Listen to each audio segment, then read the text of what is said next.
How's everyone doing today? I have 4 horror pickups, including 2 Blu-rays and 2 Funko Pops. Let me know if you've seen any of these movies and the movies that the Funko Pops were based off, and let me know which one is your favorite, and let me know if you have any Funko Pops, especially horror Funko Pops, and let me know which one is your favorite in your collection. Leave me those comments down below. First up, we'll get to the Blu-rays. We have a Warner Archive Collection Blu-ray for The Swarm, which is a deadly bee attack movie. This one's directed by Irwin Allen, who produced a ton of great films, including Towering Inferno. He directed some great movies too, series Voyage Beneath the Sea, or Voyage to the Bottom of the Sea. And the cast in here is excellent.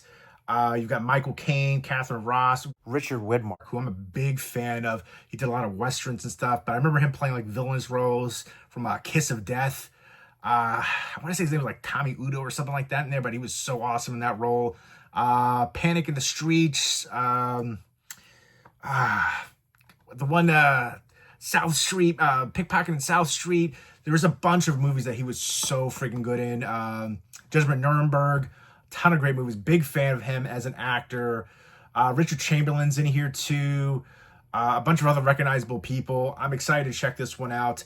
I've seen a bunch of, killer bug movies, killer bee movies, and none of the bee ones were really that great. There's one called Deadly Bees, which I think was pretty good. That was probably one of my favorites, but there's some good, killer spider movies and stuff like that. Arachnophobia, Earth vs. the Spider, Tarantula, a bunch of different ones. I was at City of Spiders too with William Shatner. A ton of ones like that are enjoyable, but for the bee ones, I just really haven't seen any that really worked for me. Deadly Bees was the best one, and that one still, it wasn't perfect. I feel like not many of those ones have really good actors. A lot of them were low budget.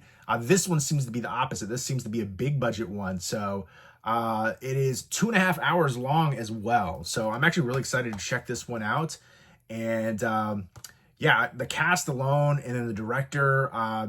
Definitely, there's way more people in here too. Patty Duke, Aston, Lee Grant. Yeah, it says that their supporting cast was an estimated 22 million bees. That's funny. But definitely looking forward to checking this one out. Let me know what your favorite killer bee movie is, if you have one, and killer bug movie for that matter. Mosquito was a cheesy, fun one. Ticks, I love that one. There's a lot of good killer bug movies, but not too many killer bee ones that are good. Next up, we have an Arrow video release for We Are the Flesh. This is a Mexican surreal horror movie. They compare it in the back with powerful imagery of Gaspar Noé, and then also using surrealism impact of Alejandro Jodorowsky. So it says, it's a psychedelic head trip.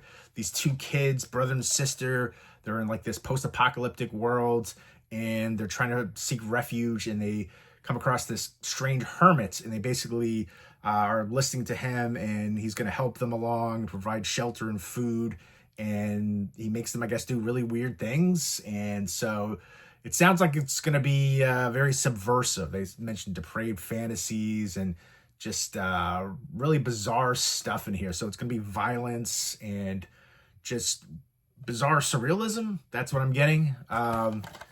I really haven't heard anybody talk about this one. I assume that's the hermit right there. But I do love the releases for Arrow Video, the reversible artwork right there. Sometimes they'll have slip covers too, newly commissioned artwork, stuff like that. The booklet.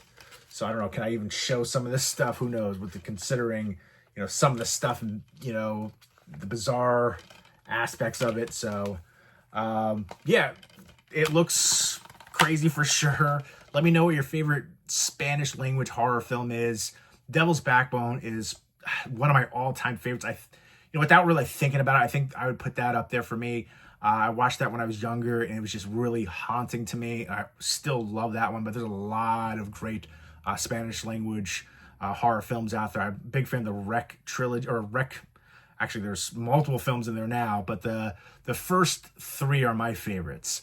The second one actually turned out to be really freaking good. It was going in a different direction, and I was like, how is this gonna work? And then it ended up really working. I know a lot of people don't love the third one, but I had a blast with that one.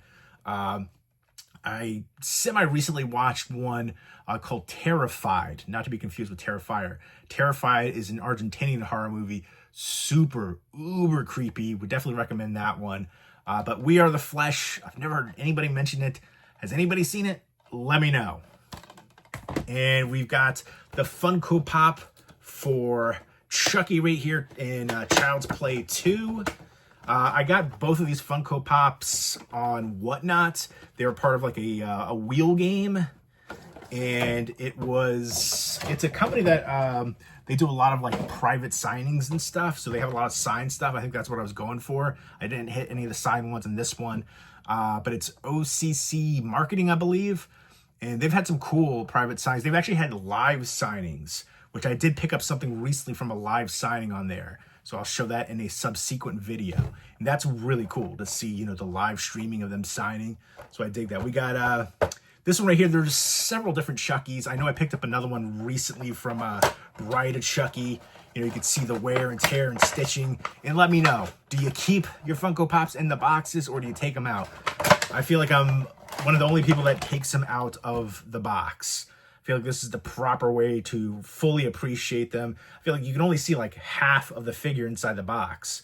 You can see the, you know, all the artwork and the sculpt and stuff like that, like the hair. That looks awesome to me. And, you know, fully appreciate that. And it takes up way less room on the shelf when it's not in the box. Now, if it is a signed one, then I leave it in the box because it's typically signed on the window. But that is dope. I'm starting the Chucky collection. I got to see what other ones are out there. I've got 3 so far. So let me know what your favorite sequel in the Chucky franchise is. I think Cult of Chucky is actually really underrated. And I like the reboot a lot. You can see the stitching and scars right there. Pretty dope. Let me know what you guys thought of the TV series too. I mixed feelings on the TV series for me. I liked some aspects of it. Other aspects, like, you know, I feel like they could have done different storylines and different. Some of it was creative, some of it was unique, some of it was a little too much and just didn't work. Next up is Five Nights at Freddy's Foxy the Pirate. This again, it was a random wheel spin, so I didn't pick this one. Sometimes they have ones where you can like trade. That was not the case here. I was happy to get the Chucky one though. I think that was dope. They have some horror stuff. So I'm going to take this out just to show you, but I'm actually probably going to give this one away to my niece. She's a big fan of Five Nights at Freddy's. I did not care for the movie, and I guess it's a video game, but I never played the video game. There's all the characters. Yeah, I know a lot of people love that movie. It just wasn't for me. And this one's actually super dope because the head moves. I don't think all of them do that. I guess it does.